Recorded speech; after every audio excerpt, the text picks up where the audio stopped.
શુભાંશુના પરત ફરવા પર પીએમ મોદીએ ખુશી વ્યક્ત કરી ટ્વીટ કરીને કહ્યું કે ગ્રુપ કેપ્ટન શુભાંશુ શુક્લાનું તેમના ઐતિહાસિક અવકાશ મિશનમાંથી પૃથ્વી પર પાછા ફરતા સ્વાગત।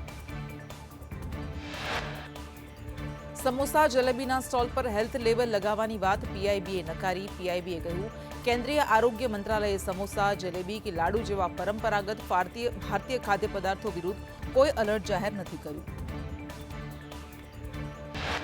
આવતીકાલે નવા ચૂંટાયેલા ધારાસભ્ય શપથ લેશે। વિસાવદર એમએલએ ગોપાલ ઇટાલિયા અને કડીના ધારાસભ્ય રાજેન્દ્ર ચાવડા શપથ લેશે। વિધાનસભા અધ્યક્ષ એમએલએ પદના શપથ લેવડાવશે। ચૈતર વસાવાના લાફાકાંડમાં મુખ્ય ફરિયાદી સંજય વસાવાએ કહ્યું ચૈતર માફી માંગે તો કેસ પરત ખેંચવા તૈયાર। ડેડિયાપાડાના બિરસા મુંડા ચોક પર આવીને માફી માંગે। ગુજરાતમાં સ્માર્ટ સિટી મિશનને કોંગ્રેસ પ્રવક્તા મનીષ દોશીએ ગણાવી ભ્રષ્ટાચારી સ્કીમ। કહ્યું 10 વર્ષમાં પરિવર્તન આવવું જોઈએ પણ કશું નથી થયું। કોંગ્રેસ પ્રવક્તા મનીષ દોશીએ વધુમાં કહ્યું કે અમદાવાદમાં 24% લોકોને શુદ્ધ પીવાનું પાણી નથી મળતું। વડોદરામાં ગેરકાયદે દબાણથી વિશ્વામિત્રીમાં પૂર આવે છે।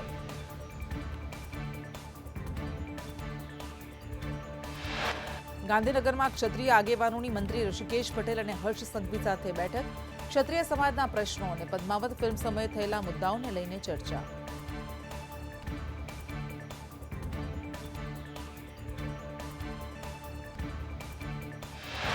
નવસારીના વાંસદામાં બિસ્માર હાઈવેને લઈને કોંગ્રેસે વિરોધ નોંધાવ્યો। ધારાસભ્ય અનંત પટેલની આગેવાનીમાં ચક્કાજામ કર્યો। બિસ્માર હાઈવેને 10 દિવસમાં રિપેર કરવાની ખાતરી।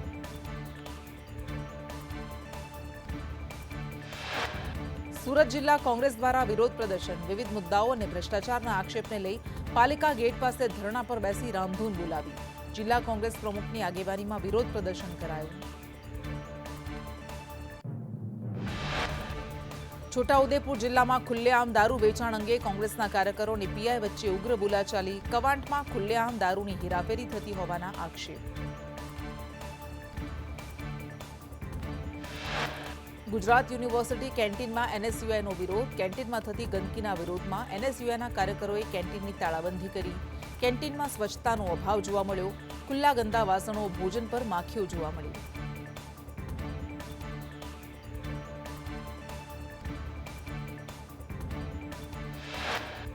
વડોદરામાં બરોડા ડેરીના ડિરેક્ટરના કુલદીપસિંહ રાઉલજીના એમએલએ કેતન ઇનામદાર પર આક્ષેપ। કુલદીપસિંહે કહ્યું કે રેતી ખનન કેતન ઇનામદારના ઇશારે થાય છે।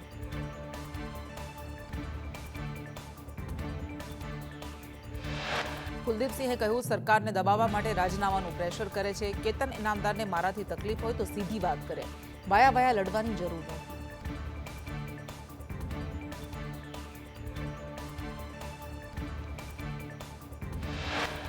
વડોદરાના ડેસરની રાજપુર દૂધ મંડળીમાં ગેરરીતિના આક્ષેપ। બરોડા ડેરીના ડિરેક્ટર કુલદીપસિંહ રાવલજીએ બનાવટી ગ્રાહકોના નામે દૂધ ભરી ગેરરીતિ આચરી હોવાના આક્ષેપ થયા।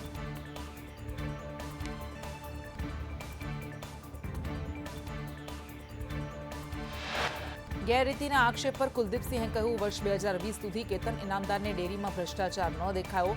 2022માં કેતન ઇનામદાર સામે મેં ઉમેદવારી નોંધાવી હતી। તે દિવસથી કેતન ઇનામદાર ડેરી સામે પડ્યા છે।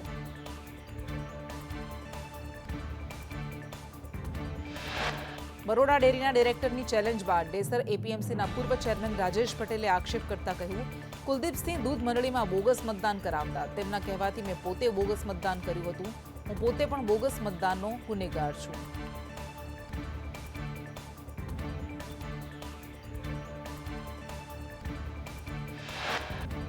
રાજેશ પટેલે વધુમાં કહ્યું કે બરોડા ડેરીમાં નાણાં લઈને પ્રમોશન આપવામાં આવે છે। અમે આરોપ નથી લગાવતા, હકીકત કહી રહ્યા છીએ।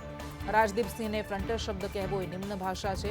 હું દૂધ ન ભરતો હોવા છતાં સભાસદ બન્યો હતો। રાજકોટમાં જન્માષ્ટમી લોકમેળાને લઈ ધોરાજીના પૂર્વ એમએલએ લલિત વસોયાએ માંગ કરી। વસોયાએ કહ્યું કે સલામતીના નિયમોમાં સરકાર ફેરફાર કરે। રાઇટ ફિટિંગ બાબતના સરકારના નિયમો કડક છે।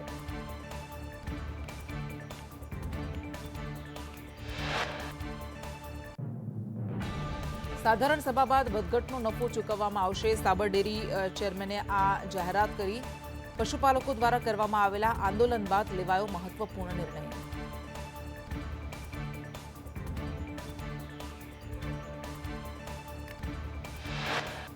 સાબર ડેરીના ચેરમેન શામળ પટેલે કહ્યું કે ગઈકાલે થયેલો પથ્થરમારો પૂર્વ નિયોજિત કાવતરું હતું.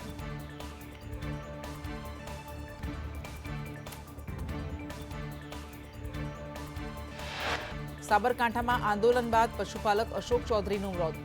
આપના ઈસુદાન ગઢવીએ મૃતકના પરિજનોની મુલાકાત લીધી. મુલાકાત કરી પરિવારજનોને સાંત્વના પાઠવી.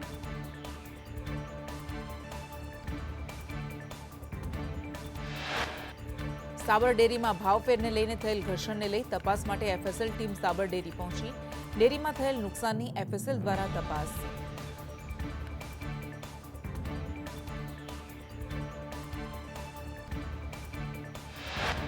સાબર ડેરી ભાવફેર મુદ્દે પશુપાલકોનો વિરોધ. ભાણપુરના પશુપાલકોએ દૂધ ભરાવાનું બંધ કર્યું.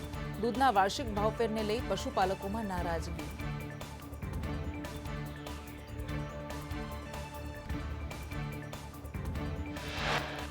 સાબરકાંઠા અરવલ્લીના પશુપાલકોમાં રોષ યથાવત. બંને જિલ્લાના પશુપાલકોએ ગામની ડેરીમાં દૂધ ન ભરાવી વિરોધ નોંધાવ્યો. અરવલ્લીમાં માર્ગો પર દૂધ ઢોળીને પશુપાલકોએ વિરોધ નોંધાવ્યો.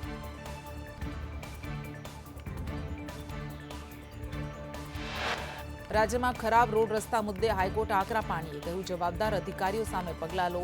બેદરકાર અધિકારી સામે ચાર્જ ફ્રેમ થઈ શકે. કાયદાનું પાલન ન થાય તે ચલાવી લેવાશે નહીં. આગામી સુનાવણી 17 જુલાઈએ હાથ ધરાશે. સીએમએ રાજ્યમાં માર્ગ પુલની મરામતની સમીક્ષા કરી. નાગરિકોની રજૂઆતને લઈ અધિકારીઓને સૂચના આપી. મરામત કામોની સાઇટ વિઝિટ કરવા સૂચના આપી. કામગીરીની ક્વોલિટી ચકાસવા માટે સીએમની સૂચના.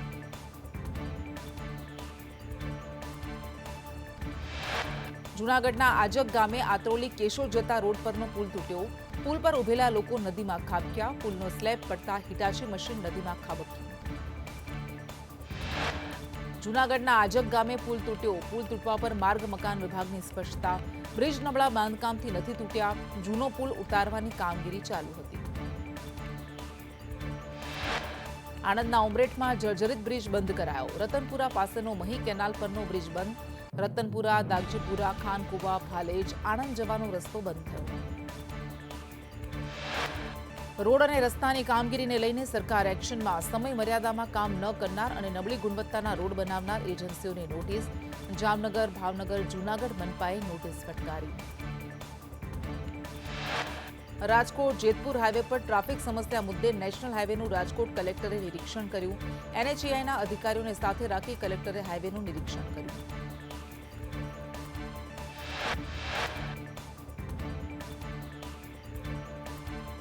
અમૃતસર જામનગર એક્સપ્રેસવેના કેટલાક ભાગ પર ટોલ નહીં લેવાય. 28 કિલોમીટરના રોડનું રિપેરિંગ કામ ચાલુ હોવાથી આ ભાગમાં ટોલ નહીં લેવાનો નેશનલ હાઈવે ઓથોરિટી ઓફ ઇન્ડિયાએ નિર્ણય લીધો. સુરતના અડાજણ વિસ્તારમાં ભૂવો પડ્યો. મેઇન રોડ પર ભૂવો પડતા સિટી બસ ફસાઈ. વધુ એક ભૂવો પડતા પાલિકાની પોલ ખુલી.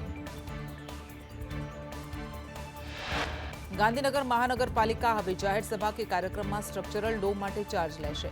ટેમ્પરરી સ્ટ્રક્ચર ઊભું કરવા મનપાની મંજૂરી લેવી પડશે. મંજૂરી સાથે નિયત કરેલા દરની ચૂકવણી કરવી પડશે.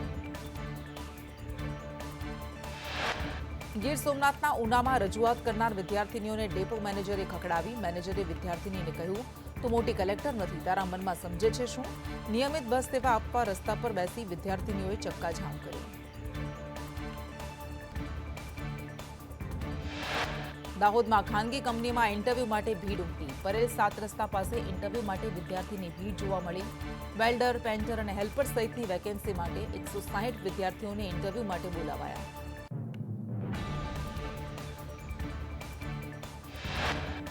સુરતના કતારગામમાં ટ્યુશન ચલાવતી 19 વર્ષીય પાટીદાર શિક્ષિકા નેના વાવડિયાનો આપઘાત. વિકૃત યુવાન નીલ દેસાઈ બ્લેકમેલ કરતો હોવાથી આત્મહત્યા કરી. સુરતના કતારગામમાં ટ્યુશન શિક્ષિકાના આપઘાત મુદ્દે ધારાસભ્ય વિનુ મોરડિયાએ કહ્યું કે મૃતકના પિતાને તમામ પ્રકારની મદદ કરવામાં આવશે. મૃતકના પિતાની ફરિયાદને આધારે પોલીસ તપાસ કરશે.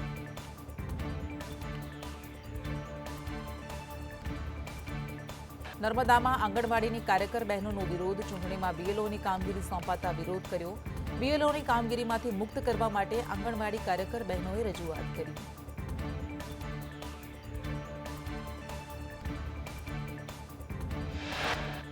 સુરત મહાનગરપાલિકામાં રોડ સફાઈ કરતા 21 કરોડમાં ખરીદેલા 16 મશીનના રિપેરિંગ પાછળ 265 કરોડનો ખર્ચ. પૂર્વ કોર્પોરેટર વિજય પાનસેરિયાએ કરેલી અરજીમાં સત્તાધીશોએ જવાબ આપ્યો.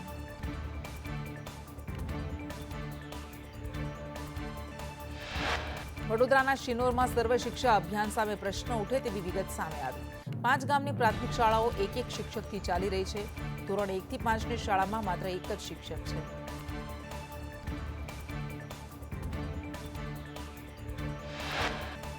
ભાવનગરની શહીદ ભગતસિંહ સ્કૂલના સરકારી પુસ્તકો બારોબાર વેચાય તે પહેલા જ ઝડપાયા. આચાર્યએ કહ્યું, આ પુસ્તકો જૂના છે.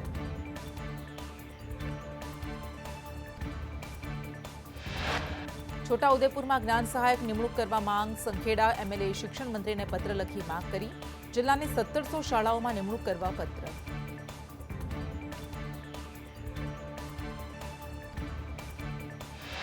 અમરેલીના બાબરામાં ડિમોલિશનની કામગીરી ટળી. ગેરકાયદે પવનચક્કી તોડી પાડવાની કામગીરી ટળી. વીજ સપ્લાય બંધ ન થતા કામગીરી વધુ એક વખત ટળી. પોલીસ અને કંપનીના કર્મચારીઓ વચ્ચે ચકમક જરી.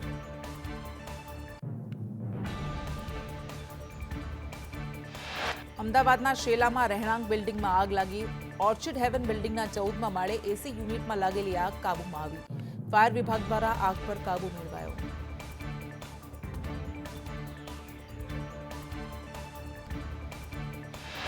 નર્મદાના માંડણ ગામે થાર કાર પાણીમાં ગરકાવ થઈ. કાર ટેકરા પર પાર્ક કરી ચાલક બહાર નીકળ્યો. થોડીક ક્ષણોમાં કાર આપમેળે ચાલવા લાગી અને પાણીના ખાડામાં પડી.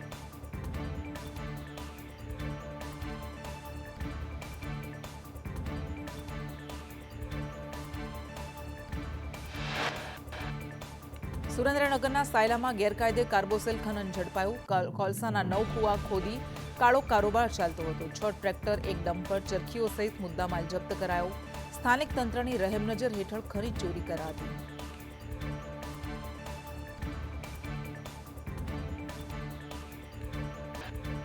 હવામાન વિભાગ અનુસાર 7 દિવસ હળવાથી મધ્યમ વરસાદની આગાહી. આગામી 24 કલાક ભારે વરસાદની આગાહી. ઉત્તર અને દક્ષિણ ગુજરાતમાં ભારે વરસાદની આગાહી. 30 થી 40 કિલોમીટરની ઝડપે પવન ફૂંકાશે.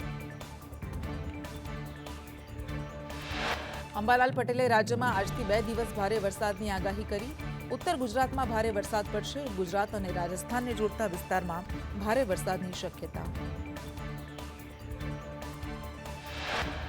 19 જુલાઈએ સૂર્યપુષ્પ નક્ષત્રમાં પ્રવેશ થવાથી રાજ્યમાં સારો વરસાદ પડશે.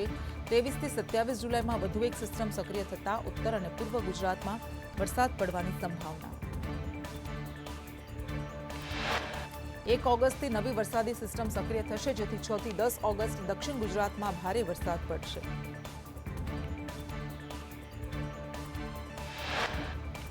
વડોદરાની વિશ્વામિત્રી નદીમાં પાણી છોડાયું. સરોવરનું જળસ્તર જાળવવા આજવા સરોવરમાંથી પાણી છોડાયું. હાલ આજવા સરોવરની જળસપાટી 211.49 ફૂટે. જળસપાટી 211 ફૂટે આવતા પાણી બંધ કરાશે. મહેસાણાના ઊંઝામાં વરસાદ પડતા રેલવે અંડરપાસમાં ભરાયા પાણી. અંડરપાસમાં પાણી ભરાતા વાહન વ્યવહાર બંધ. અંડરપાસમાં પાણી ભરાતા લોડિંગ વાહન ફસાઈ ગયું. નવસારીમાં જીવાદોરી સમાન 2 ડેમ ઓવરફ્લો. કાવેરી નદી પર આવેલ જૂજ ડેમ ઓવરફ્લો. ખરેરા નદી પર આવેલ કેલિયા ડેમ ઓવરફ્લો. ડેમના કાંઠાવાળા ગામોને એલર્ટ કરાયા. નર્મદાના સાગબારા ડેડિયાપાડામાં 3 ઇંચ વરસાદથી સાગબારાનો ચોપડવાવ ડેમ ઓવરફ્લો. સિઝનમાં પ્રથમવાર ડેમ ઓવરફ્લો થતા ખુશી. ચોપડવાવની મહત્તમ સપાટી 187.45 મીટર. મહારાષ્ટ્રમાં મુંબઈ સહિત અનેક જિલ્લાઓમાં ધોધમાર વરસાદ. નવી મુંબઈ, થાણે, રાયગઢમાં વરસાદ. ભારે વરસાદને પગલે રોડ રસ્તા પર પાણી ફરી વળ્યા. મહારાષ્ટ્રમાં અનેક જગ્યાએ ભારે પવન સાથે વરસાદ.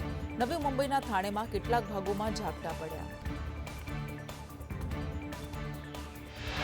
મહારાષ્ટ્રના રાયગઢમાં વરસાદી માહોલ જામ્યો. વરસાદ બાદ રાયગઢના અનેક રસ્તા પર પાણી ફરી વળ્યા.